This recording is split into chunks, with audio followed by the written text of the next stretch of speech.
Assalamualaikum warahmatullahi wabarakatuh. Kembali lagi di channel Berita Mistis. Untuk kisah kali ini ada sebuah cerita yang diambil dari Facebook dari tulisannya akun yang bernama Red Huset. Dan untuk kisah yang akan saya bawakan kali ini yaitu sebuah kisah yang berjudul Desa Dedemit. Sebelum kita masuk ke ceritanya, tekan dulu tombol like video ini dan jangan lupa tekan juga tombol subscribe channel ini. Dan nyalakan juga lonceng notifikasinya agar tidak ketinggalan cerita-cerita baru dari channel ini. Dan bagi teman-teman yang ingin membaca langsung ceritanya, nanti silakan saja kunjungi linknya yang nanti akan saya sertakan di kolom deskripsi. Dan seperti apa untuk kisah kali ini, langsung saja kita simak berikut ini.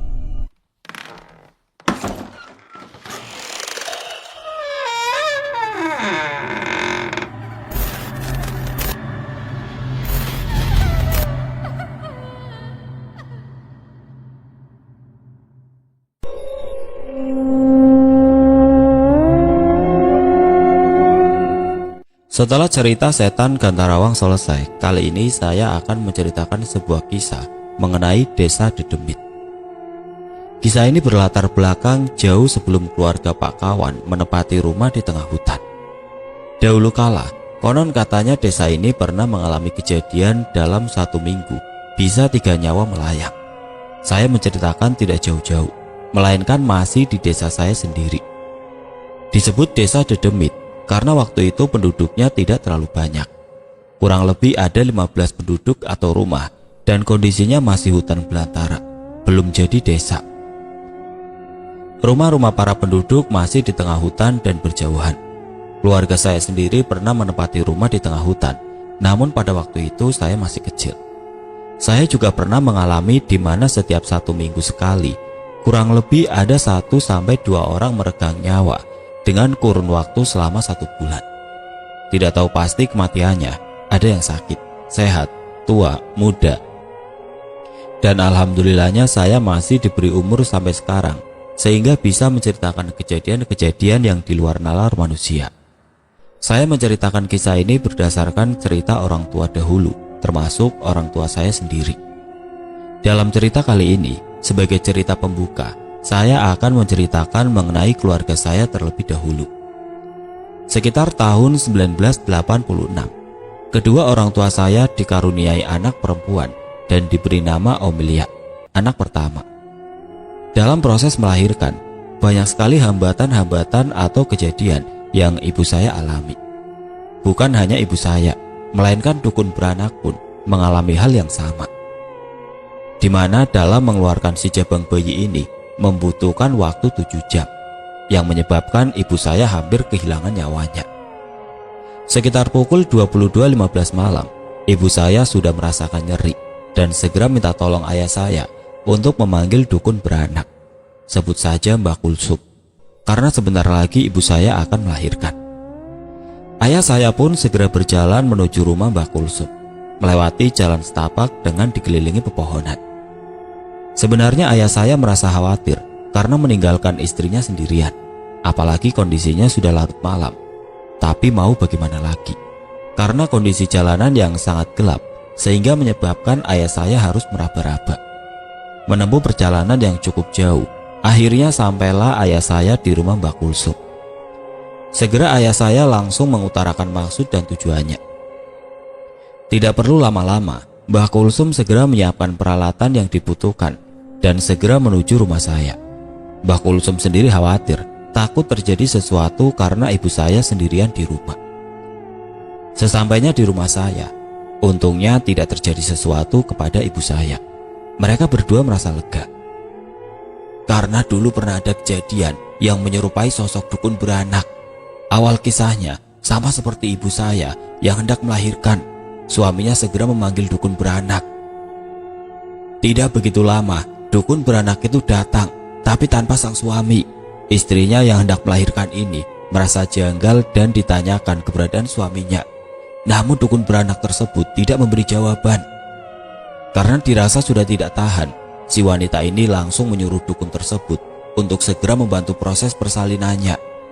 Singkat cerita, setelah jabang bayi ini keluar, si dukun tersebut langsung menjilati darah yang ada di sekujur tubuh bayi tersebut Bukan hanya di sekujur tubuh bayi saja, darah-darah yang berceceran pun dijilatinya.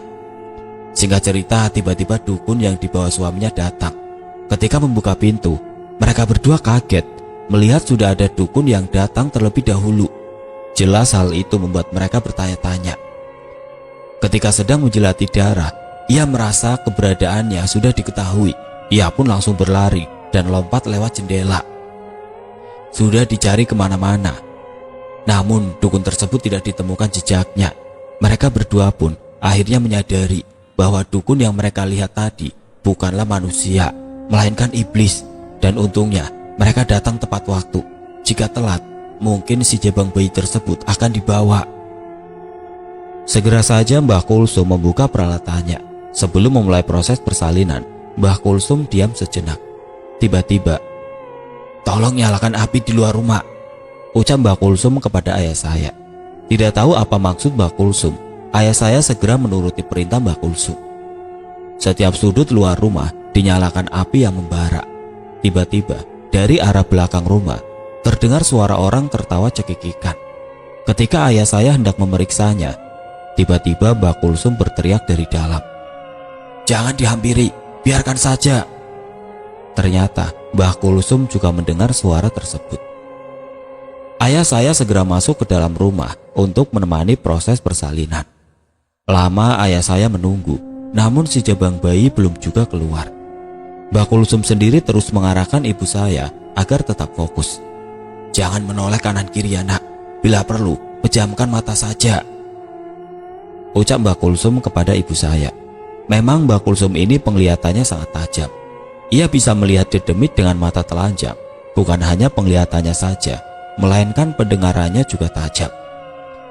Kurang lebih sudah hampir 2 jam, namun si jabang bayi belum juga mau keluar. Sementara dari luar rumah, suara tertawa cekikikan semakin ramai. Ayah saya sebenarnya hendak memeriksa keluar, namun ditahan oleh Mbah Kulsum. Mbah Kulsum sendiri berkata bahwa di luar sangat banyak sekali para dedemit menunggu kehadiran si jabang bayi. Itulah alasan Mbah Kulsum menyuruh ayah saya menyalakan api di setiap sudut luar rumah. Bukan hanya sekedar api biasa, Mbah Kulsum sendiri sudah memberikan pagar gaib di luar rumah sebelum beliau masuk. Semenjak berangkat dari rumah Mbah Kulsum menuju rumah saya, Mbah Kulsum sudah merasakan bahwa dirinya sedang diikuti ratusan makhluk halus. Bisa dikatakan para dedemit tersebut berdatangan dari berbagai arah. Kekhawatiran Mbah Kulsum sudah memuncak. Karena sudah hampir jam 3 dini hari, si jabang bayi belum juga terlihat kepalanya. Mbah Kulsum sendiri sudah hampir kehabisan cara, tapi beliau terus berusaha agar si jabang bayi cepat keluar. Melihat ibu saya yang sudah kelelahan karena kehabisan tenaga, Mbah Kulsum segera menuntun dan mengarahkan ibu saya agar mengatur nafas secara perlahan. "Pelan-pelan ya, ayo dorong sekali lagi," ucap Mbah Kulsum yang terus memberi arahan. "Sedikit lagi yuk, atur nafasnya ya nak," lanjut Mbah Kulsum. Tepat jam 4 subuh, di mana para dedemit masih pada gentayangan, si jabang bayi pun akhirnya keluar. Namun ibu saya sudah tidak sadarkan diri. Ayah saya menyangka bahwa ibu saya sudah meninggal, karena dalam beberapa menit nadinya tidak lagi berdenyut dan jantungnya sudah tidak lagi berdetak. Segera Mbah Kulsum langsung memotong ari-ari bayi tersebut dan langsung membungkusnya dengan kain putih. "Ari-ari ini dikubur besok pagi saja ya nak. Jangan khawatirkan istrimu. Istrimu baik-baik saja," ucap Mbah Kulsum kepada ayah saya. Segera Mbah Kulsum mengambil air di dapur untuk membersihkan darah yang berceceran, sekaligus membersihkan darah yang ada di sekujur tubuh sang bayi. Karena aroma darah yang sangat menyengat bisa mengundang para dedemit lebih banyak berdatangan. Ketika ibu saya sadar, sontak ia langsung menjerit. Apa yang ibu saya lihat tepat di hadapannya, terdapat sosok dengan wajah yang menyeramkan. Lidahnya menjulur dengan air liur yang hampir menetes di wajah ibu saya. Mbah Kulsum yang dari awal sudah menyadari keberadaan sosok tersebut, beliau langsung menutup mata ibu saya. "Sosok itu yang membuat proses persalinanmu begitu lama. Untungnya kamu bisa bertahan. Kalau tidak, kamu berserta bayi yang ada di dalam perutmu akan kehilangan nyawa," ucap Mbah Kulsum yang masih menutup mata ibu saya. Singkat cerita, setelah fajar tiba dan langit sudah terlihat cerah, ayah saya segera mengubur ari-ari tersebut, sementara Mbak Kulsum masih merawat ibu saya. Setelah semuanya selesai, Mbak Kulsum izin pamit. Sebelum berpamitan, beliau berpesan kepada ayah saya agar setiap malam menyalakan api dan jangan pernah sekali-kali meninggalkan istrinya sendirian. Sering sekali setiap malam, ada saja yang usil dengan cara mengetuk pintu, bahkan memanggil nama ayah saya. Setelah diperiksa tapi tidak ditemukan siapapun. Hanya terlihat kegelapan yang ada di depan mata. Ketika ayah saya hendak memeriksa lebih jauh keluar rumah, namun ia ingat pesan Mbak Kulsum bahwa semua itu hanya tipu daya iblis. Singkat cerita, ketika anak pertamanya sudah tumbuh dewasa, ibu saya mengandung kembali dan melahirkan anak kedua berjenis kelamin perempuan. Begitu juga dengan anak ketiga yang berjenis kelamin perempuan. Ketika anak perempuan sudah terlalu banyak, pada kehamilan yang keempat, ibu saya menginginkan anak laki-laki. Maka dicarilah ibu-ibu yang sedang hamil.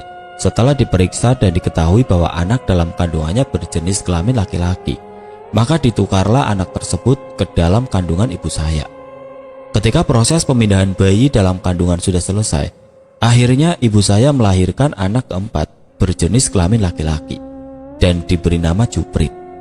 Memang pada zaman dahulu ada proses pemindahan bayi dalam kandungan dan itu disetujui oleh kedua belah pihak. Bahkan seringkali bayi yang tiba-tiba hilang dalam kandungan. Saya sendiri tidak tahu pasti, soalnya saya diceritakan langsung oleh ibu saya sendiri. Di pagi hari cuaca sangat cerah. Sepertinya hari ini sangat bersahabat bagi para petani. Seperti biasa, ayah saya berangkat pergi ke kebun untuk melihat tanaman-tanaman yang sudah waktunya panen. Tentu saja ayah saya sangat bahagia karena hasil panennya kali ini sangat melimpah dan bisa mencukupi untuk kebutuhan keluarga kecilnya. Setelah memetik hasil panennya, ayah saya langsung menjualnya. Ia pun berangkat melewati jalanan setapak serta bertebing. Perlu ekstra hati-hati melewati jalanan tersebut, serta membutuhkan waktu yang cukup lama. Setelah menjualnya, ayah saya langsung pulang, karena di rumah istrinya sendirian, apalagi ia mempunyai bayi. Tidak terasa, selama di perjalanan langit sudah mulai gelap. Sepertinya malam sebentar lagi tiba. Ayah saya buru-buru mempercepat langkah kakinya. Melihat langit yang sudah gelap, perasaan ayah saya semakin was-was. Ia menoleh ke kiri dan ke kanan. Bulu kuduknya semakin berdiri. Sepertinya para dedemit sudah mulai berkeliaran. Perasaannya sudah tidak karuan, dan dengan bersamaan ia dikagetkan oleh sesuatu. Ternyata dahan yang sudah kering jatuh tepat di hadapan ayah saya. Walaupun hanya dahan, jelas hal itu membuat jantung ayah saya hampir copot. Belum juga ia mengambil nafas. Dari kejauhan, ia mendengar sesuatu.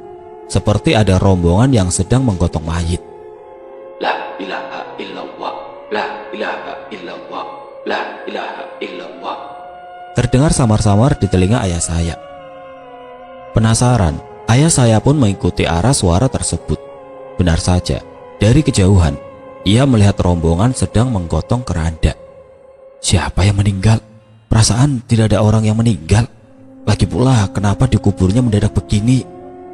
Ucap ayah saya bertanya-tanya dalam hati. Setelah diperhatikan dengan seksama, seperti ada yang aneh. Dari pakaiannya yang serba hitam dan pandangannya menunduk ke bawah, sepertinya rombongan tersebut bukan menuju ke arah pemakaman, melainkan menuju ke hutan belantara, di mana tidak ada seorang pun yang berani melewati hutan tersebut. Jelas saja hal itu membuat ayah saya semakin bertanya-tanya. Siapa mereka dan apa tujuan mereka menggotong keranda menuju hutan? Batin ayah saya yang semakin penasaran. Tanpa ayah saya sadari, rombongan tersebut sedang menatap ke arah tempat ayah saya bersembunyi. Suara yang tadinya ramai tiba-tiba hening. Dek, dek, dek. Detak jantung ayah saya sudah tidak karuan. Terlebih-lebih ketika ia melihat sorot mata dari rombongan yang menatapnya dengan tatapan yang sangat tajam. Seolah-olah mereka sudah mengetahui keberadaan ayah saya. Ayah saya hanya bisa diam. Keringatnya mulai bercucuran. Ia hanya bisa berdoa dalam hati memohon keselamatan. Ngapain di sini? Kamu gak lihat hari sudah gelap? istrimu di rumah sendirian?" Ayah saya dikagetkan dengan suara seseorang yang menepuk pundaknya dari arah belakang. Ternyata dia adalah Pak Tarno, tetangga ayah saya. Pak Tarno, bikin saya kaget saja," ucap ayah saya. Lalu ayah saya menjelaskan kepada Pak Tarno bahwa dirinya melihat ada rombongan yang menggotong keranda. Pak Tarno hanya tersenyum tipis. Ia menyangka bahwa ayah saya ini sedang ngigau. "Di mana ada rombongan membawa mayit, sedangkan hari sudah menjelang malam. Orang-orang juga mikirlah, ngapain gotong mayit malam-malam begini, apalagi ini hutan," ucap Pak Tarno seolah-olah tidak percaya. Setelah dilihat kembali, dan benar saja rombongan tersebut sudah menghilang. Hal itu membuat ayah saya tambah penasaran. "Lah, terus Bapak dari mana? Tiba-tiba ada di sini?" tanya ayah saya. "Tidak dari mana-mana. Saya hanya kebetulan lewat dan melihat ada kamu di sini," jawab Pak Tarno. Kemudian mereka berdua pulang. Ayah saya berada di depan, sedangkan Pak Tarno berada di belakang ayah saya. Dalam perjalanan mereka berdua berbincang-bincang. Bukit-bukit sudah mereka lewati. Tidak terasa sudah hampir sampai ke rumah. "Pak Tarno, sebentar lagi kita sampai. Saya berterima kasih kepada Bapak karena sudah nemenin saya," ucap ayah saya. Namun dari arah belakang, Pak Tarno tidak memberi jawaban. Hening, bahkan dari langkah kaki Pak Tarno pun tidak terdengar. Hal itu membuat ayah saya penasaran sekaligus curiga. Ia pun menoleh ke belakang dan benar saja Pak Tarno sudah tidak ada di belakangnya. "Terus yang tadi berbincang-bincang sama saya siapa?" batin ayah saya. Ayah saya lalu melangkahkan kakinya kembali dan berniat akan menanyakan hal ini kepada Pak Tarno nantinya setelah sampai di rumah. Sekitar pukul 20.30 malam, ayah saya sampai di rumah. Sebelum masuk, ia membersihkan kaki terlebih dahulu. "Assalamualaikum, Dek, buka pintunya," ucap ayah saya. "Waalaikumsalam." Ibu saya membukakan pintu mempersilahkan suaminya masuk. Kemudian ayah saya segera mandi agar badannya terasa segar. Air yang mengguyur tubuh ayah saya, dinginnya sampai menembus tulang. Selesai mandi, ayah saya langsung memakai handuk. Ketika ia sedang mengeringkan badannya, terdengar suara burung lok-lok, atau sebutan di desa kami, karena suaranya terdengar lok-lok yang artinya makan telan. Jika terdengar suara burung lok-lok, maka orang-orang di desa akan menjawab, "Silakan makan yang ada di hutan." Tandanya di desa tersebut akan ada orang yang meninggal dan burung itu hanya terdengar di malam hari.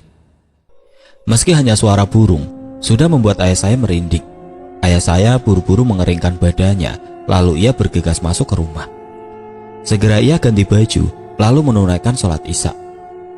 Setelah selesai sholat, ayah saya berniat hendak pergi ke rumah Pak Tarno. Ia pun pamitan kepada istrinya. Ia berpesan agar tidak membuka pintu sebelum dirinya pulang. Lalu, ayah saya berangkat menuju rumah Pak Tarno. Hanya berbekal obor yang ia bawa sebagai pencahayaan, ia melewati jalan setapak. Kurang lebih setengah jam ayah saya sampai di rumah Pak Tarno.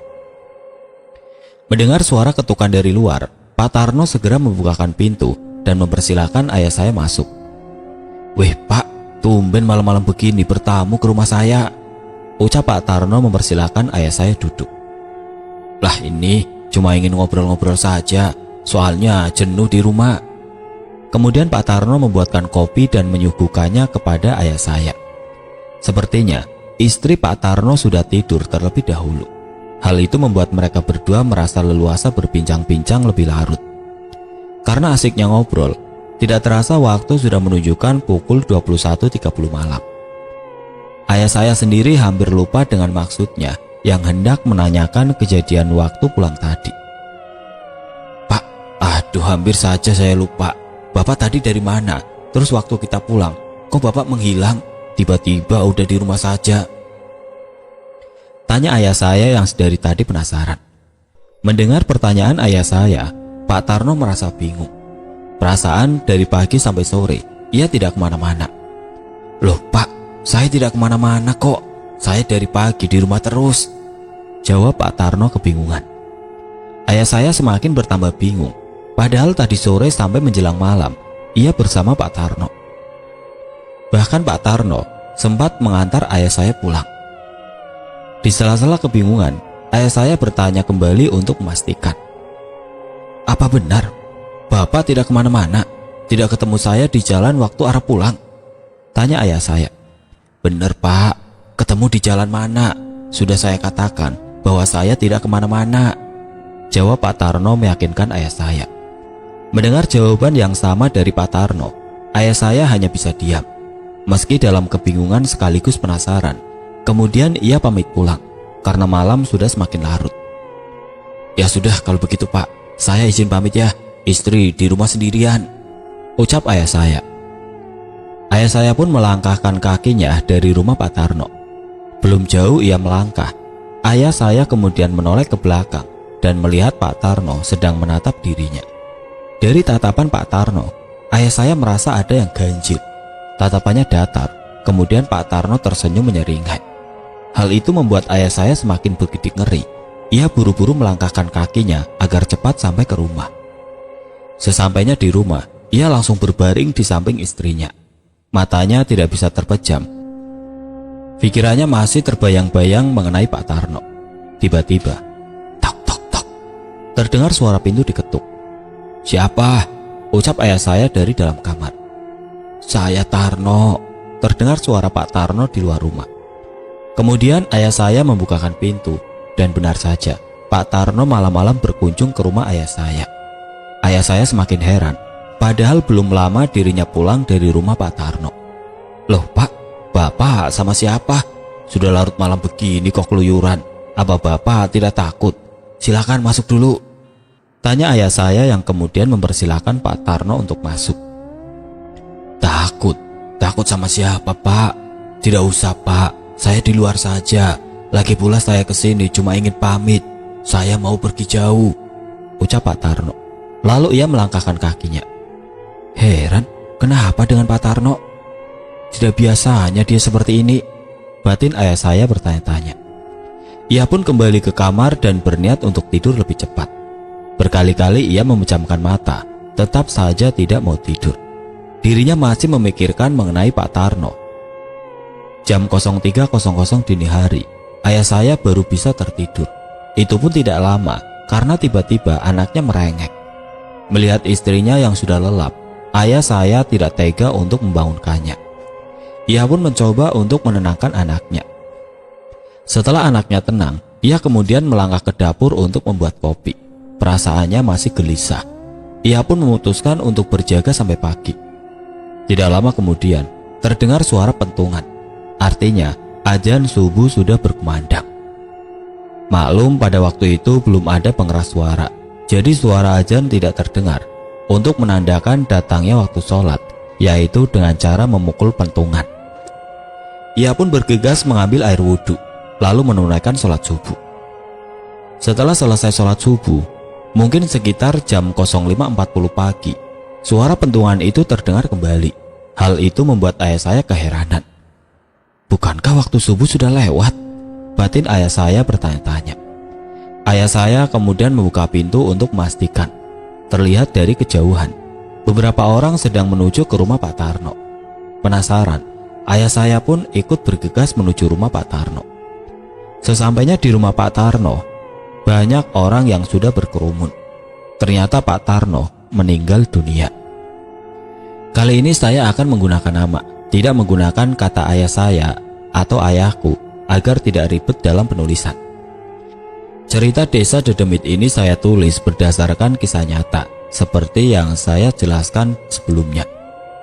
Perlu saya ingatkan lagi, desa ini belum terbentuk, karena penduduknya masih sekitar 15 penduduk atau rumah, dan itu pun berjauhan. Tidak ada yang namanya kepala desa, camat, RT atau RW, dan lainnya. Kejadiannya sekitar tahun 1986. Tentu saja ayah saya Pak Junaidi kaget. Padahal semalaman baru saja berbincang-bincang dengan Pak Tarno. Kemudian Pak Juna pulang untuk mengganti pakaian dan kembali ke rumah almarhum Pak Tarno. Pak Juna dan beberapa orang lainnya pergi menuju pemakaman untuk menggali kubur. Saat dalam perjalanan, Pak Juna merasa ada yang berbisik di telinganya. Saya belum mati Pak, bisiknya. Namun Pak Juna hanya diam. tidak menunjukkan ekspresinya di depan teman-temannya. Padahal masih pagi, sudah ada saja yang mengganggu, batin Pak Juna. Sesampainya di pemakaman, mungkin hanya ada beberapa makam. 2 orang langsung menggali kubur, sementara Pak Juna dan yang lainnya pergi mencari batang bambu untuk membuat keranda.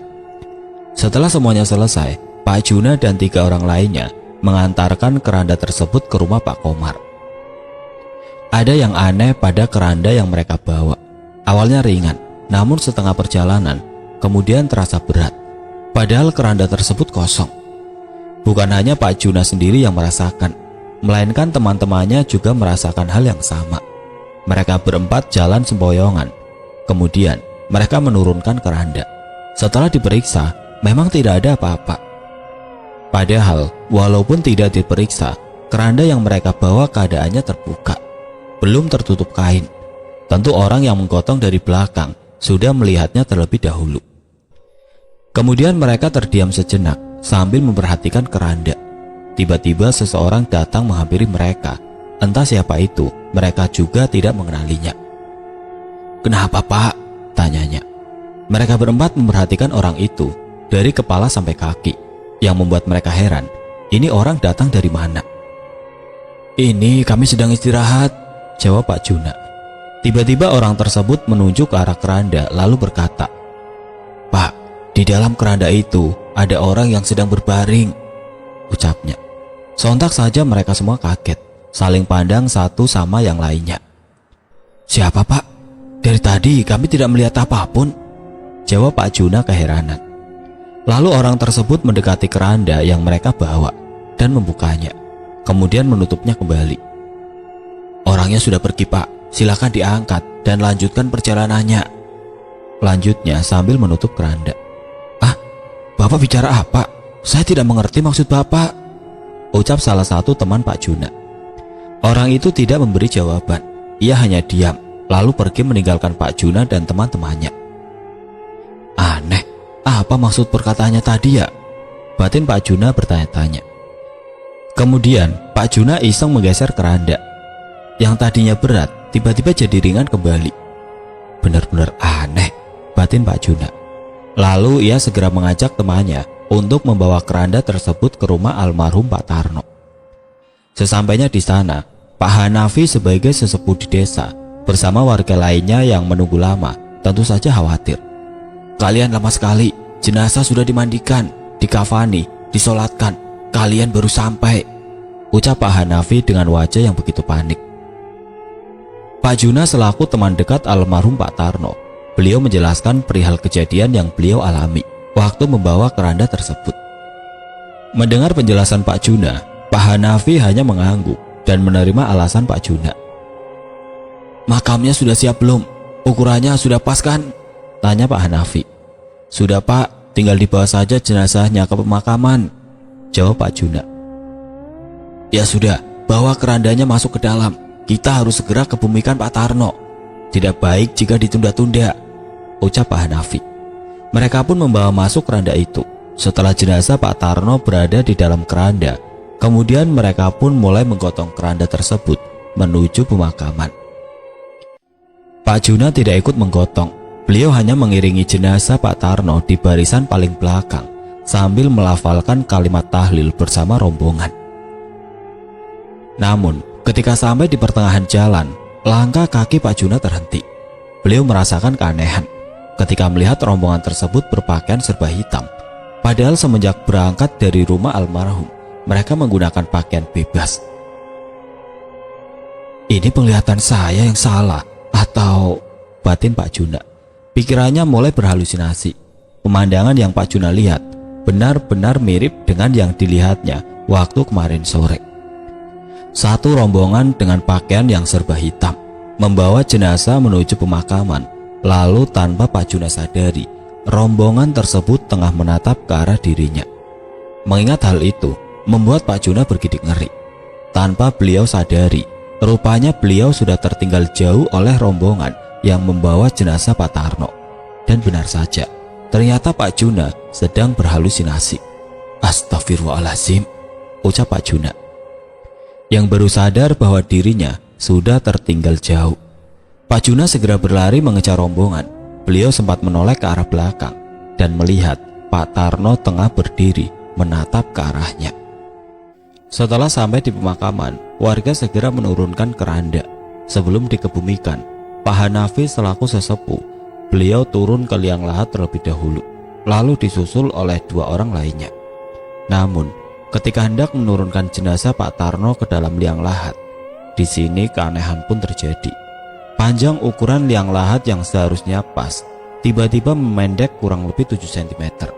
Tentu saja warga yang melihat keheranan. Terlebih-lebih dengan Pak Hanafi. Beliau hanya menggelengkan kepala. Dosa apa yang sudah diperbuat oleh Pak Tarno? Batin Pak Hanafi bertanya-tanya. Siapa yang ditugaskan untuk gali kubur? Tanya Pak Hanafi. Saya, Pak, jawab salah satu warga. Apa benar sudah sesuai ukuran?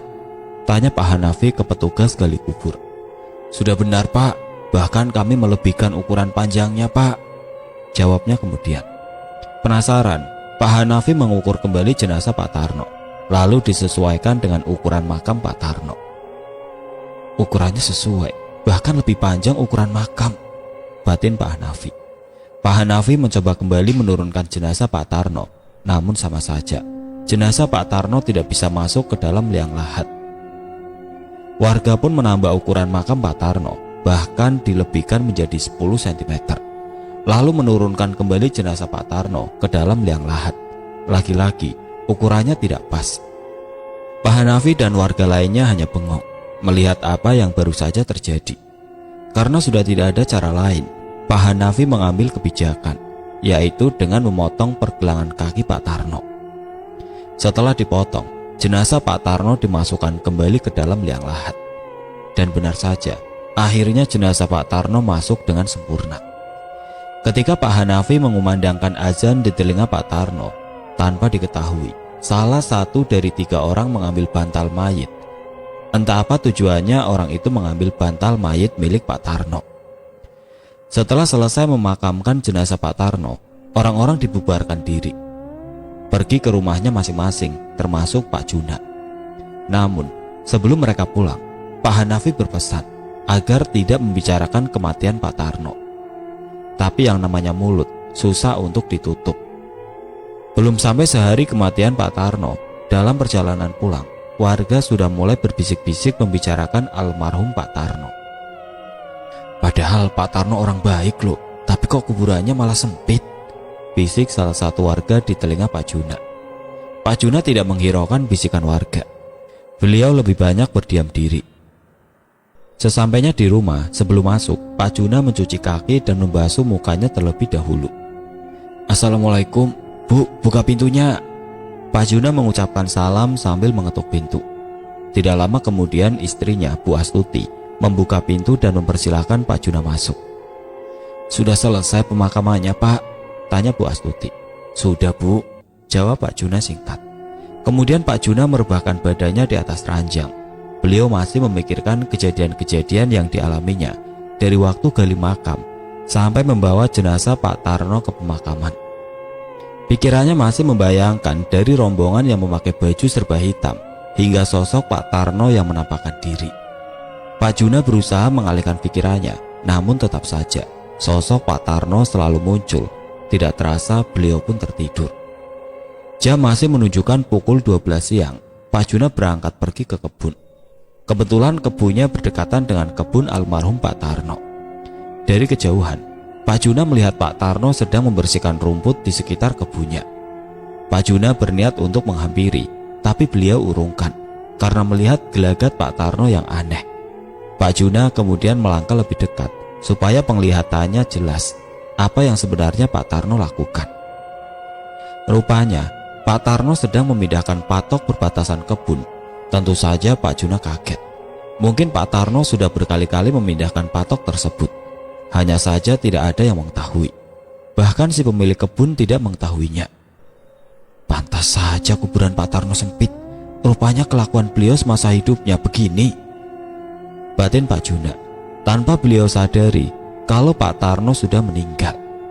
Semakin lama Pak Juna perhatikan, rupanya Pak Tarno memindahkan patok tersebut semakin jauh.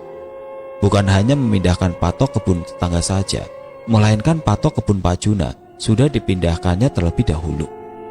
Pak Juna berniat hendak menegur, namun Pak Juna baru sadar bahwa tadi pagi beliau baru saja mengubur jenazah Pak Tarno. Sontak saja Pak Juna kaget. Terlebih-lebih ketika Pak Juna melihat Pak Tarno tengah menatap ke arah dirinya dengan sorot mata yang tajam, lalu tersenyum menyeringai. Pak Juna langsung berteriak. Ia pun berlari sekencang mungkin. Namun dalam pelariannya, ia hanya lari di tempat. "Tolong, tolong, tolong!" teriak Pak Juna sambil menggebrak-gebrak ranjang. Bu Astuti yang mendengar suaminya minta tolong, ia segera menghampiri, lalu membangunkan suaminya yang tengah tertidur. Pak, bangun! Bapak kenapa teriak-teriak minta tolong?" tanya Bu Astuti yang membangunkan suaminya.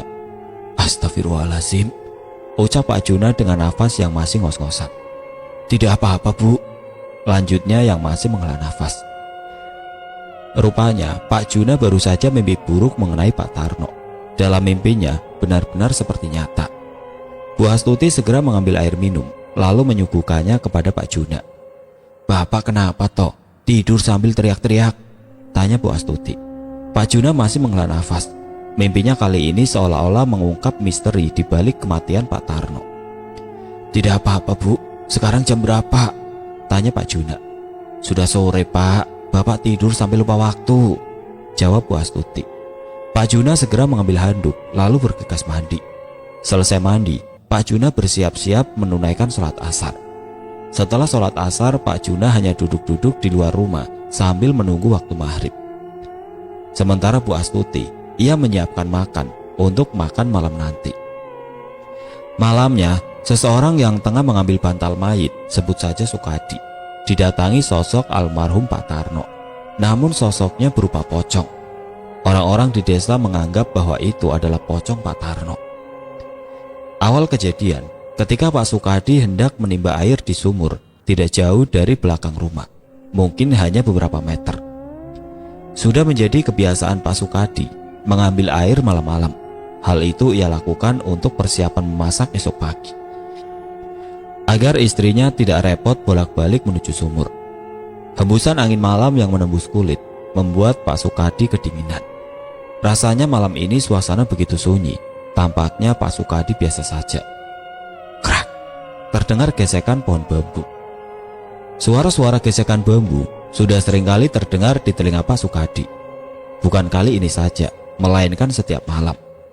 Awalnya Pak Sukadi biasa saja, tidak begitu menghiraukan. Namun semakin ia memasang pendengarannya, ternyata ada suara yang lain. Perasaan Pak Sukadi mulai tidak karuan. Bulu kuduknya tiba-tiba berdiri.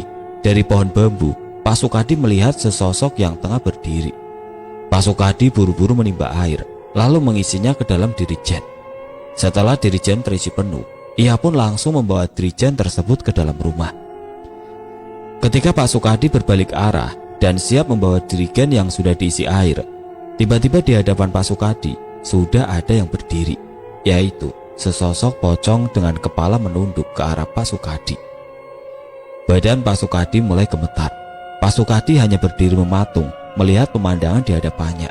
Sementara pocong itu semakin mendekat, bahkan hampir menyentuh badan Pak Sukadi. Pak Hanafi yang baru pulang memancing kebetulan lewat belakang rumah Pak Sukadi. Lalu Pak Hanafi melihat Pak Sukadi yang sedang berdiri. Penasaran, Pak Hanafi pun menghampiri Pak Sukadi. "Pak, ngapain berdiri malam-malam begini?" ucap Pak Hanafi. Namun Pak Sukadi diam saja. Mulutnya seperti terkunci. Pandangannya terus mengarah ke depan. Pak, kok bengong aja?" Pak Hanafi menegurnya sekali lagi. "Pak," teriak Pak Hanafi sambil mendorong tubuh Pak Sukadi. Tubuh Pak Sukadi pun terjatuh, begitu juga dengan dirijen yang ia bawa. Pocong!" teriak Pak Sukadi sambil menunjuk Pak Hanafi. "Pocong apa? Ini saya Hanafi. Jangan ngelantur kalau bicara," bentak Pak Hanafi. "Sumpah Pak, tadi ada pocong di hadapan saya," ucap Pak Sukadi dengan raut wajah yang begitu takut. Kemudian Pak Hanafi membawa Pak Sukadi masuk ke dalam rumah. Lalu Pak Hanafi menceritakan kejadian yang dialaminya waktu memancing. Sekitar jam 23.14 malam, waktu Pak Hanafi berangkat ke sungai, Kebetulan jalannya melewati kebun Pak Tarno. Beliau melihat ada seseorang yang tengah berdiri. Perawakannya mirip seperti Pak Tarno. Karena suasana malam hari begitu gelap, pandangan Pak Hanafi tidak begitu jelas. Kemudian Pak Hanafi menghampiri orang tersebut. Ternyata memang benar dia adalah Pak Tarno. Tentu saja Pak Hanafi langsung menegur. "Loh, Pak Tarno, ngapain malam-malam masih di kebun?" tanya Pak Hanafi. Pak Tarno hanya terdiam membelakangi Pak Hanafi. Kemudian ia menjawab dengan badan yang masih membelakangi Pak Hanafi. "Ini Pak, saya sedang memeriksa patok perbatasan. Takutnya ada orang jahil yang memindahkan patok," jawab Pak Tarno. "Pak, ini sudah malam. Lagian siapa juga yang mau memindahkan patok perbatasan? Orang-orang juga takut Pak, nanti kuburannya sempit." Pak Hanafi tidak menyadari ucapan yang baru saja dilontarkan. "Iya Pak, seperti kuburan saya, sempit," ucap Pak Tarno. Pak Hanafi terdiam sesaat, mencerna ucapan Pak Tarno. "Kuburan siapa Pak?" tanya Pak Hanafi. "Kuburan saya," jawab Pak Tarno. Sontak Pak Hanafi kaget.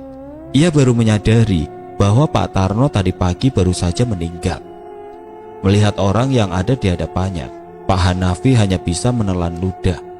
Pak Hanafi sendiri bingung, kenapa dirinya bisa ada di kebun almarhum Pak Tarno. "Mohon maaf Pak Tarno, saya izin pamit ya," ucap Pak Hanafi dengan tubuh gemetar. "Mau kemana?" tanya Pak Tarno. Perlahan Pak Hanafi melepas sendalnya dan bersiap untuk berlari. "Pulang!" teriak Pak Hanafi yang langsung berlari tunggang langgang meninggalkan pancingnya. Mendengar penuturan Pak Hanafi membuat Pak Sukadi semakin merinding. Ia khawatir sosok Pak Tarno menghantui dirinya lagi. "Pak, sudah larut malam nih. Saya pulang dulu ya," ucap Pak Hanafi yang kemudian pulang ke rumahnya. Kini hanya Pak Sukadi yang masih terjaga, sementara istrinya sudah tertidur sejak tadi. Perasaan Pak Sukadi menjadi was-was setelah mendengar cerita Pak Hanafi. Terlebih-lebih dia sudah melihat langsung sosok Pak Tarno berwujud pocong. "Ih," ucap Pak Sukadi bergidik ngeri sambil membayangkan sosok Pak Tarno. Mata Pak Sukadi rasanya sudah mulai mengantuk.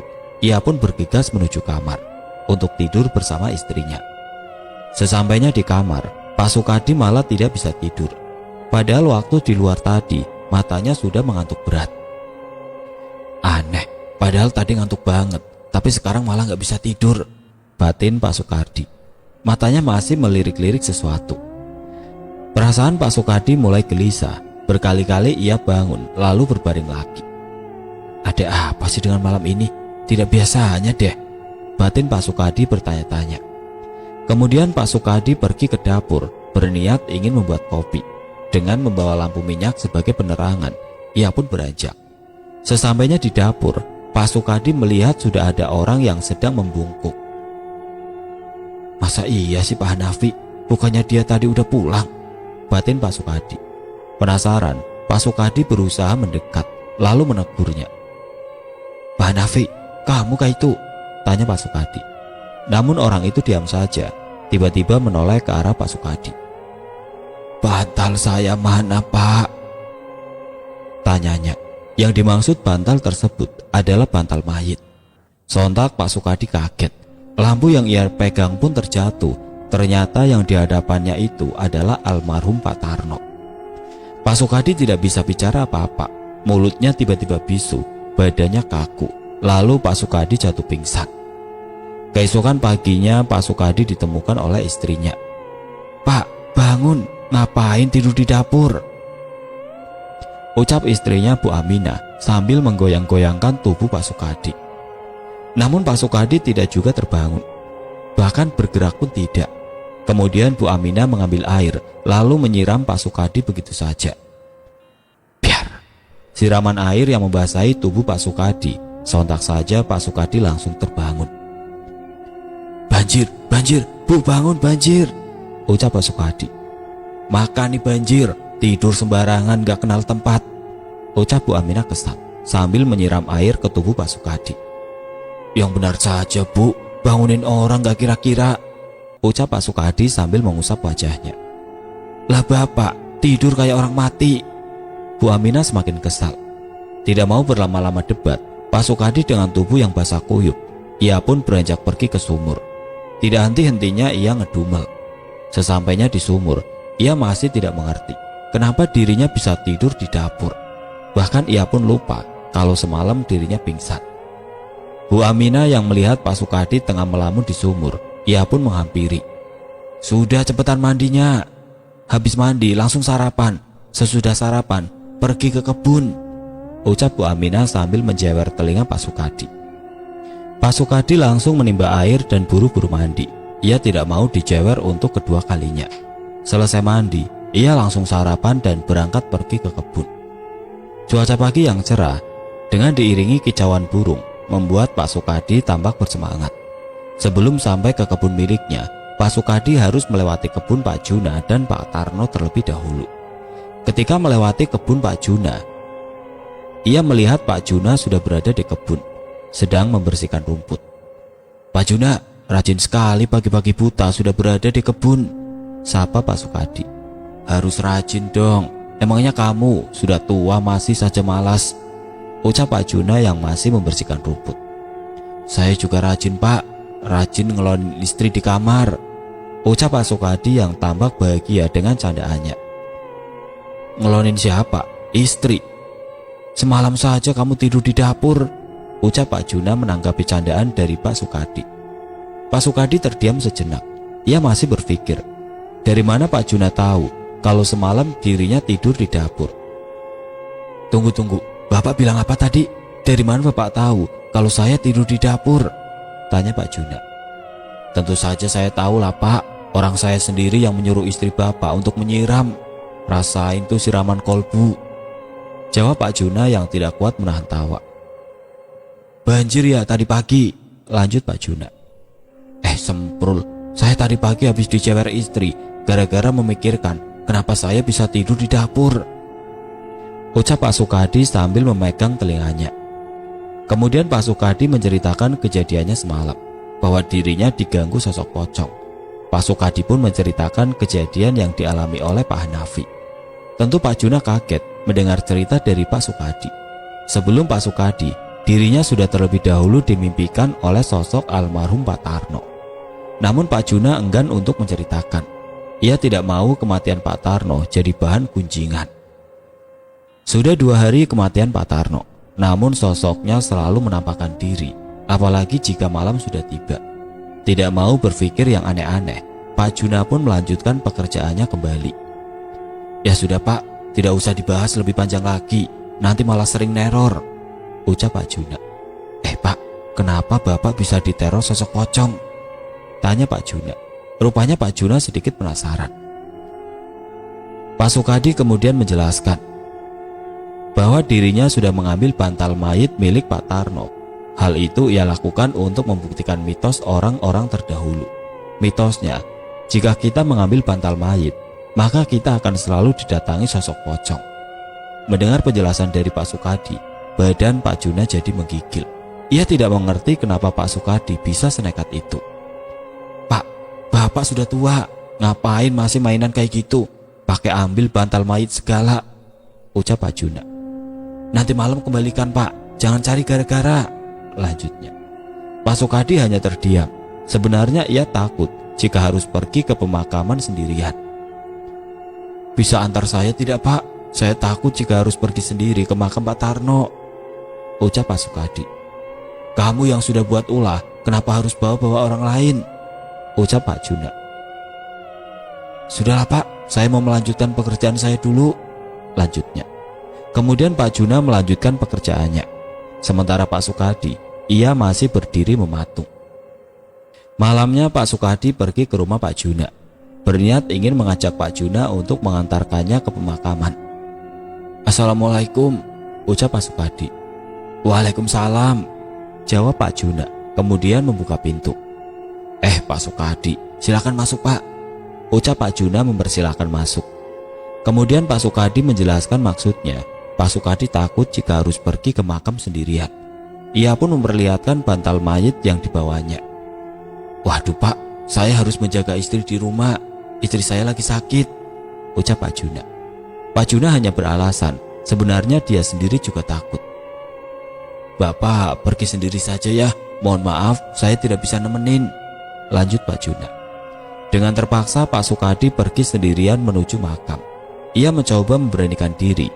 Perasaannya semakin was-was. Semakin mendekati area pemakaman, rasanya semakin mengerikan. Pohon-pohon yang menjulang tinggi terlihat sangat menyeramkan.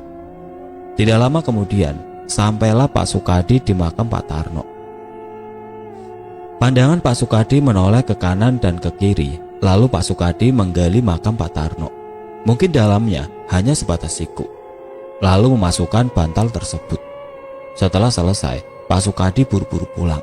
Baru saja hendak melangkah, tiba-tiba kaki Pak Sukadi terasa kaku, seperti ada yang memegang.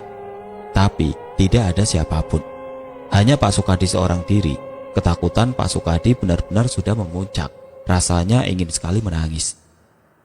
Lama Pak Sukadi berdiam diri. Akhirnya kaki Pak Sukadi bisa digerakkan kembali. Ia pun langsung berlari tunggang langgang meninggalkan pemakaman. Sesampainya di rumah, tanpa mengucap salam, ia langsung menggedor-gedor pintu. "Ibu, Bu, buka pintunya!" teriak Pak Sukadi. Bu Aminah yang mendengar suara suaminya seperti orang ketakutan, ia pun bergegas membuka pintu. "Ada apa sih? Bukannya salam malah teriak-teriak," ucap Bu Aminah. Pak Sukadi tidak menjawab sepatah kata pun. Ia langsung pergi ke kamar dan merebahkan badannya. Bu Aminah melihat tingkah suaminya yang aneh. Ia pun menghampiri suaminya ke dalam kamar. "Bapak kenapa sih? Kayak orang dikejar hantu saja," tanya Bu Aminah. "Sudah Bu, sudah malam, tidur. Bapak pengen istirahat, jangan berisik," jawab Pak Sukadi. Mendengar jawaban yang tidak mengenakan membuat Bu Aminah kesal. "Tidur di luar," bentak Bu Aminah yang langsung menyeret suaminya keluar. "Ibu, apa-apaan sih?" ucap Pak Sukadi yang memberontak.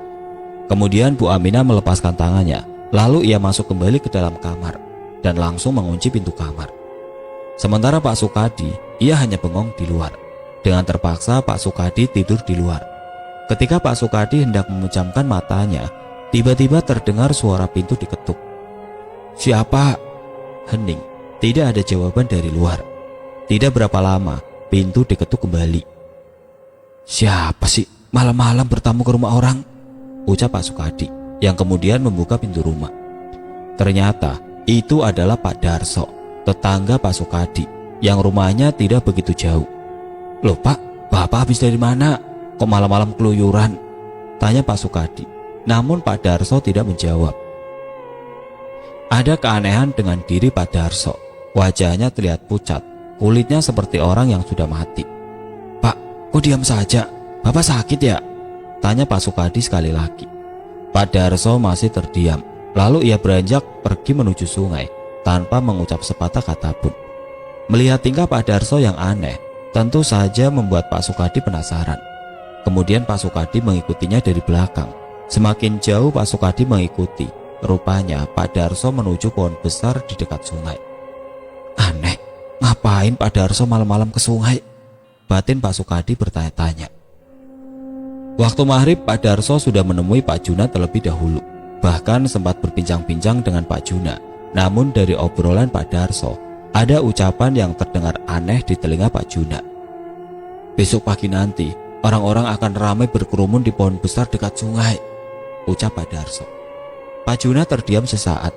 Ia tidak mengerti apa maksud ucapan Pak Darso. Tidak lama kemudian, Pak Darso pamit pulang.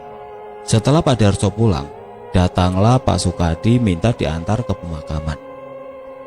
Pak Sukadi masih memandang Pak Darso dari kejauhan. Tiba-tiba Pak Darso menoleh ke belakang, lalu menatap ke arah Pak Sukadi dengan senyum yang mengerikan. Melihat ekspresi Pak Darso membuat Pak Sukadi merinding. Ia buru-buru ambil langkah 1000, berlari meninggalkan Pak Darso begitu saja. Rumput-rumput liar yang menghalangi jalanan membuat badan Pak Sukadi gatal-gatal, nafasnya terasa ngos-ngosan. Sesampainya di rumah, Pak Sukadi langsung mencuci kaki dan segera berbaring di ruang tamu. Meski badannya masih terasa gatal, Pak Sukadi memaksa untuk tidur lebih cepat. Ia tidak mau membayangkan sosok Pak Darso. Belum sempat memejamkan mata, tiba-tiba pintu rumah diketuk kembali. "Ah, ganggu orang mau tidur saja," ucap Pak Sukadi sedikit kesal. "Siapa sih? lanjutnya. Namun ketika pintu dibuka, tidak ada siapapun. Pak Sukadi menutupnya kembali dan langsung merebahkan badannya. Tidak berapa lama, Pak Sukadi sudah tertidur lelap. Keesokan paginya, ramai orang berkerumun di pohon dekat sungai. Namun Pak Sukadi masih tetap ngorok. Bu Aminah yang melihat suaminya tengah tertidur, ia pun segera membangunkannya. "Bapak, bangun, udah jam berapa ini?" ucap Bu Aminah yang membangunkan suaminya. "Ada apa sih, Bu? Malam-malam begini ganggu orang tidur saja." Rupanya Pak Sukadi sedang mengigau. "Ah, lihat keluar, Pak." Bu Aminah langsung menyeret suaminya keluar rumah. "Pak, orang-orang pada heboh tuh di sungai. Katanya ada orang yang gantung diri," lanjut Bu Aminah. Sontak Pak Sukadi langsung terbangun. Ia langsung berlari menuju sungai tanpa membasuh wajahnya terlebih dahulu. Sesampainya di sungai, ramai orang-orang berkerumun. Penasaran, Pak Sukadi mulai mendekat lalu bertanya kepada salah seorang. "Ada apa, Pak? Kok ramai sekali?" tanya Pak Sukadi. "Itu, Pak, ada orang gantung diri di atas pohon," jawab seseorang yang masih warga sekitar. Pak Sukadi melihat ke arah pohon. Alangkah kagetnya ketika ia tahu bahwa yang gantung diri adalah Pak Darso. Pak Sukadi tidak menyangka, padahal semalam Pak Darso baru saja bertamu ke rumahnya. Baru 3 hari kematian Pak Tarno, kini sudah ada lagi yang mati, dan kematiannya juga terasa ganjil. Pak Sukadi merasa heran bagaimana caranya Pak Darso memanjat pohon, sedangkan pohonnya sangat besar, tidak bisa dipeluk oleh 2 orang. "Pak Sukadi, kok malah bengong? Cepat bantuin!" teriak Pak Hanafi. Ternyata Pak Hanafi sudah lebih dulu berada di tempat kejadian, dan Pak Hanafi juga yang pertama menemukan Pak Darso gantung diri. Awalnya ketika Pak Hanafi sedang mandi, sekalian mengambil air di sungai, 2 dirijen sudah ia bawa dan langsung menuju ke sungai. Ketika sampai di sungai, tepat di bawah pohon besar, Pak Hanafi merasa ada air yang menetes di kepalanya. Pak Hanafi hanya mengira bahwa itu adalah tetesan embun. Namun, air itu menetes kembali. Penasaran, Pak Hanafi meraba kepalanya. Memang benar yang ia rasakan itu adalah air embun. Lalu Pak Hanafi menengadahkan wajahnya ke atas. Sontak Pak Hanafi kaget ketika melihat Pak Darso gantung diri. Matanya melotot, lidahnya menjulur keluar. Dari duburnya seperti mengeluarkan cairan. Pak Hanafi langsung berlari menuju rumah Pak Juna dan memberitahukan kematian Pak Darso kepada warga sekitar. Warga pun berbondong-bondong menuju sungai, tapi tidak dengan Pak Sukadi. Pak Sukadi masih mendengur ngorok. Pak Sukadi segera menghampiri Pak Hanafi. Pak Sukadi ditugaskan memanjat pohon. Awalnya Pak Sukadi menolak. Karena Pak Hanafi terus mendesak, ia pun terpaksa memanjat pohon. 1 pijakan, 2 pijakan, dan baru beberapa pijakan, kaki dan tangan Pak Sukadi sudah tidak kuat. Ketika kaki Pak Sukadi hendak menginjak pijakan berikutnya, tiba-tiba kakinya terpleset dan bruk. Pak Sukadi pun terjatuh. "Aduh, pinggang saya, Pak," ucap Pak Sukadi meringis kesakitan. Aduh, nanti malam saya minta pijitin istri nih," lanjut Pak Sukadi. Ternyata Pak Sukadi hanya pura-pura. Kemudian beberapa orang mulai memanjat pohon. Sesampainya di atas pohon, mereka mulai melepaskan ikatan Pak Darso. Dan dengan susah payah, akhirnya jenazah Pak Darso bisa diturunkan. Dengan segera jenazah Pak Darso dibopong menuju rumahnya. Sesampainya di rumah, jenazah Pak Darso segera dimandikan. Kali ini yang tugas gali kubur adalah Pak Sukadi. Pak Sukadi dan beberapa orang lainnya langsung menuju pemakaman. Sesampainya di pemakaman, Pak Sukadi melirik ke arah makam Pak Tarno dan mulai membayangkan sosok Pak Tarno yang menghantuinya. Tiba-tiba, "Ampun Pak Tarno, ampun, saya tidak laki-laki, saya kapok, Pak," teriak Pak Sukadi. Orang yang ikut bersama Pak Sukadi melihat tingkah Pak Sukadi. Mereka semua merasa heran, kenapa Pak Sukadi teriak-teriak sendiri. "Pak, sudah gila kah?" ucap seseorang yang menepuk pundak Pak Sukadi. Pak Sukadi langsung melompat ketika pundaknya ada yang menepuk. Kalian bikin kaget saja," ucap Pak Sukadi. Rupanya Pak Sukadi tidak sadar dengan tingkahnya tadi. "Loh, Bapak menjerit-jerit sendirian kayak orang gila," ucap temannya. Kemudian mereka bergegas menggali kubur dan 2 orang lainnya mencari pohon bambu untuk dibuat keranda. Untungnya di antara mereka tidak ada yang curiga terhadap Pak Sukadi. Setelah semuanya beres, 4 orang termasuk Pak Sukadi membawa keranda ke rumah almarhum Pak Darso. Untungnya kali ini tidak ada halangan bagi mereka.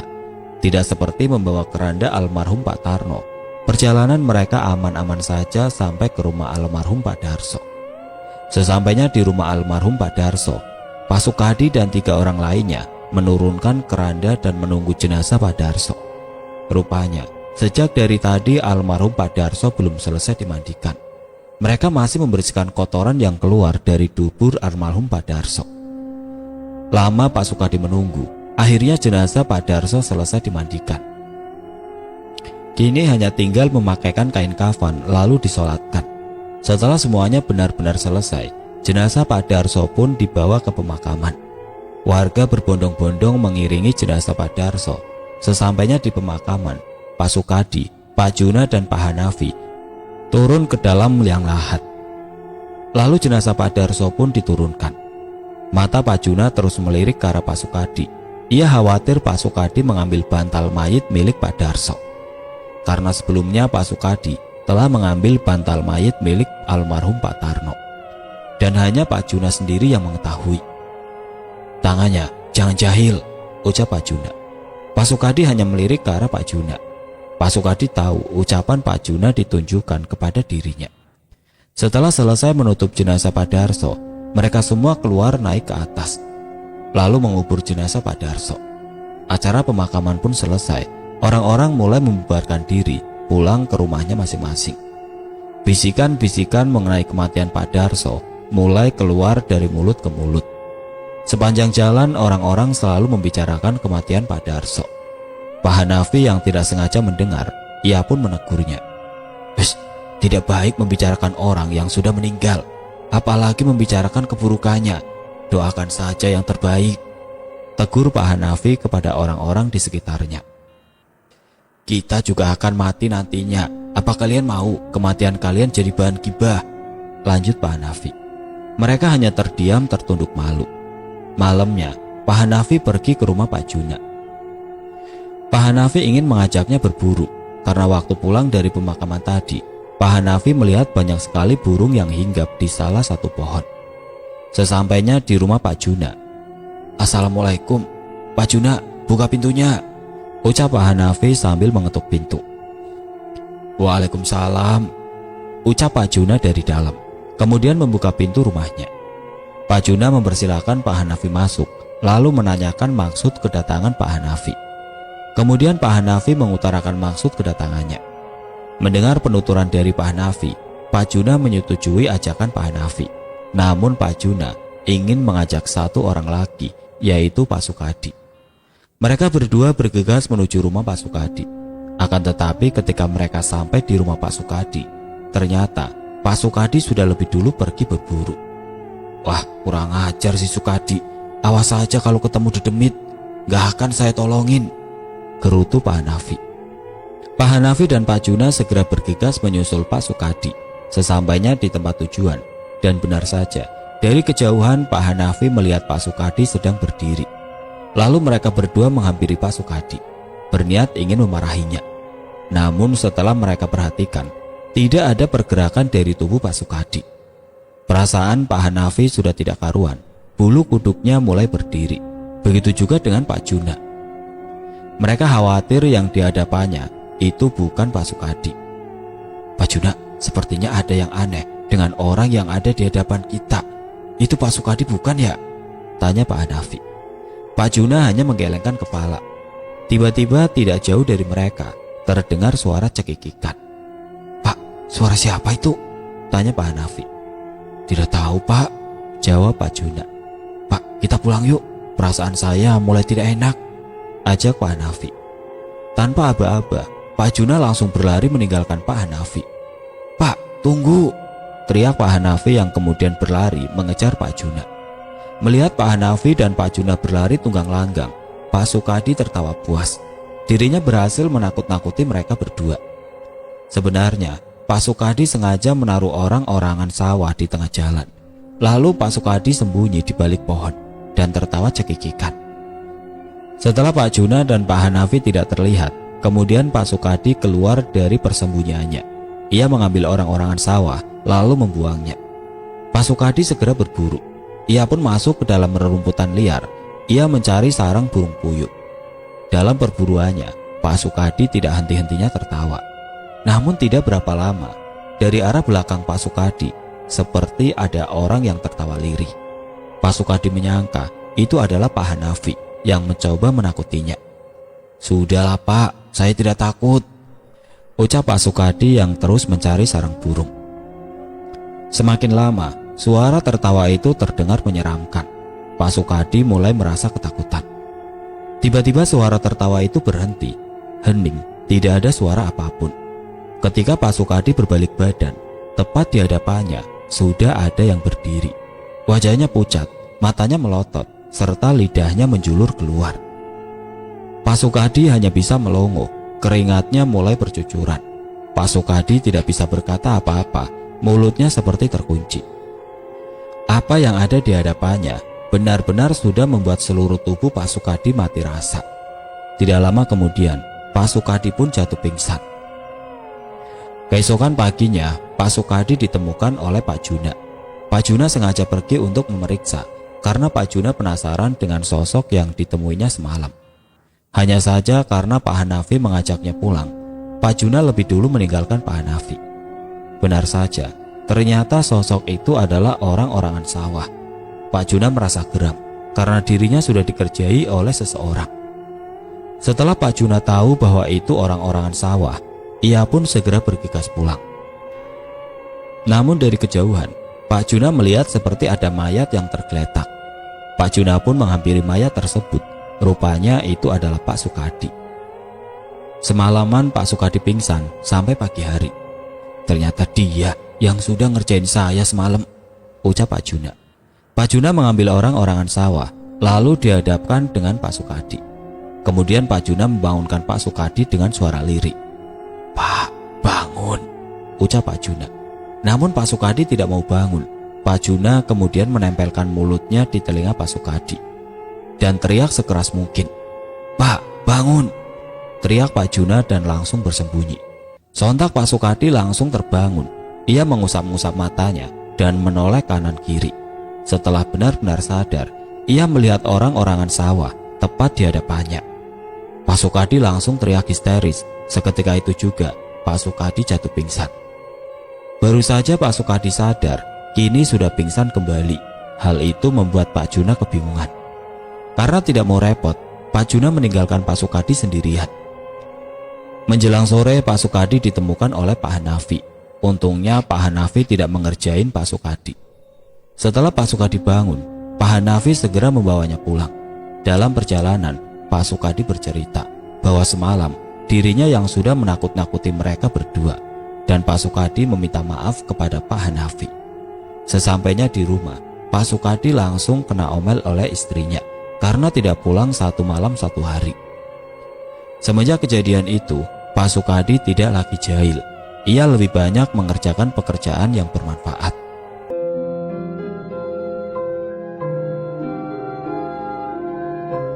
Oke teman-teman, sekian untuk cerita kali ini. Bagaimana menurut kalian tentang kisah ini? Tulis komentar kalian di kolom komentar. Dan bagi teman-teman yang baru bergabung, jangan lupa untuk like, komen, share, serta subscribe channel ini.